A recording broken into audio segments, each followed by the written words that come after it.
And nothing in my life had prepared me for that. We're starting from literally square one in every aspect. The response of the community immediately was amazing.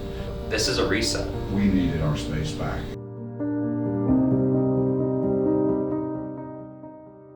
What is the reasoning behind moving to another? Why didn't she move to another location, move somewhere else? Why did you want to stay in that building?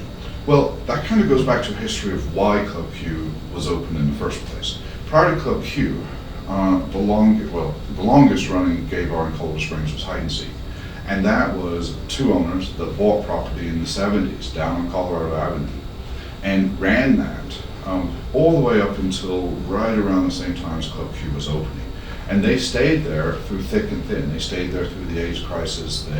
They stayed there, as Amendment 2, and they were always a pillar. But they had control of their space, and that was the theory of what we did with Club Q. So when we felt that hide and seek was going to close, and that legacy was going to be, we were the second largest city, and there was still quite a bit of hate and still leftover Amendment 2 stuff in the city. The thought of not having You've shown me photos of 20 years ago when they were getting Club Q ready to open for the first time, and I see those pictures and I see the people painting and the walls being put up and the bar being built, and I'm like, we're literally exactly where I purchased the building 20 years ago to make sure that this business could last for a very long time, and that's worked out very well.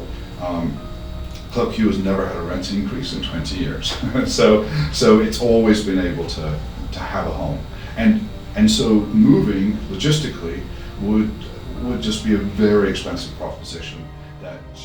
So I know that you were an employee there. I imagine y'all are a very tight-knit group. Is everyone else excited for what Club Q is gonna look like in the future? Yeah, I've seen a lot of excitement online since that came out, and I mean, even on social media, our engagement levels are through. Had you asked me a day before the shooting, how would Colorado Springs respond? I wasn't 100% sure, but I'll tell you, Colorado Springs responded in such an amazing way. People really are rooting for this from every corner of this country and even internationally. And to see that reflected, and for us to be very excited about this, and then for the public to be excited too, it's like kind of like getting a hug from the world. Why is it important to have such a safe space for the LGBTQ community? I think I would love to say it's no longer, doesn't matter. We no longer need these spaces because we're so integrated into everything and everywhere is safe. But that's not the case, unfortunately.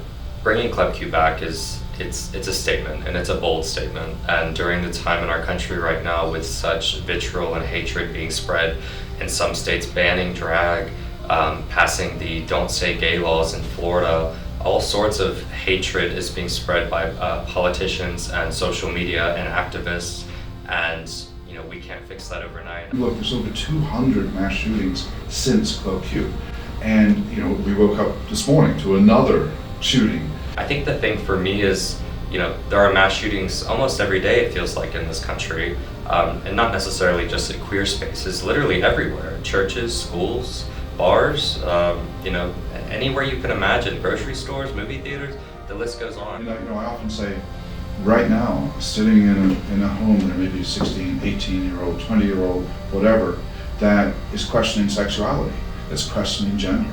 Maybe their parents and their family are not affirming, and they know that. And if they're to be themselves, they know that they risk being alone. And that is a terrifying, terrifying feeling for anyone, to think that you don't have your family's love and support. And they may not talk to you, and every friend and everyone you've ever looked up to is suddenly going to shun you. And unfortunately that still happens.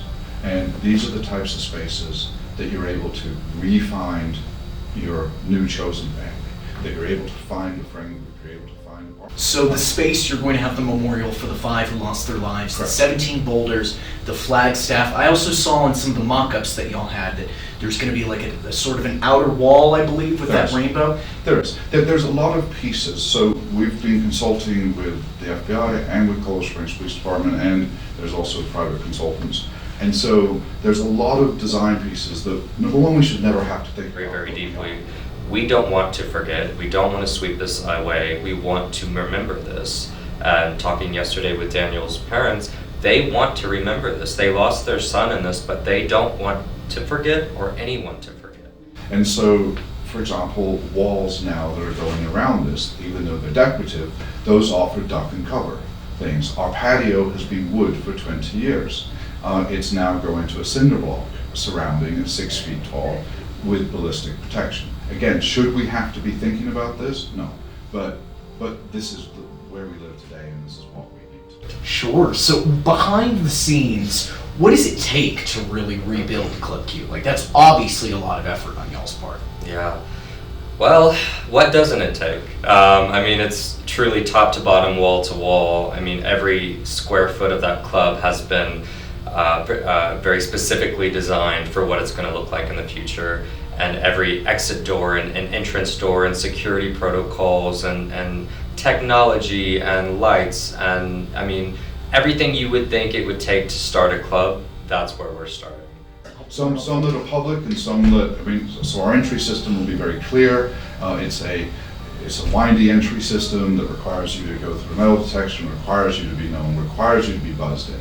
And so we've got a very positive control of our space. And what it looks like behind the scenes is a lot of meetings and emails and phone calls and meeting with, you know, everybody all the way up to God, trying to get this project underway and trying to get these details hammered out. And, you know, for this rendering of the tribute now being out is so exciting because we also have renderings of the interior of the club that one day, you know, will be reality. So I really look forward to that. That first day that we cut the ribbon or whatever it is that we do to signify this grand reopening, that is the statement.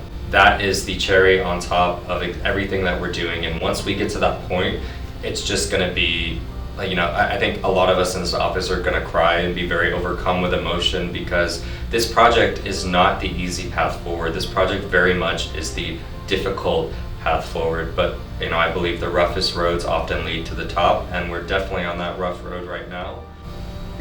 Fantastic. I think with that, that about does it for me. All right. Is there anything Sounds else good. I didn't ask you you'd want to mention? No. If we can make sure that part of the, you know, the Club Q needs to support the community. The families need to support the community here in helping make this memorial. But you know, but what we can do here in Colorado Springs and project a message to the world is strength, it's resilience, and it's moving on, and it's, you know, remembering what happened and recognizing what happened for the rest of time. You know, that's a long time, but you know, making sure that the ones we lost aren't forgotten, but also returning this space back to the community, I think is such a powerful message, and I look forward to getting to the end of it. Come true. We have a GoFundMe, and you know, we're currently at around 60,000, and we're looking for about 300,000. So anyone that's willing to give, we would really appreciate that to help make this all come true.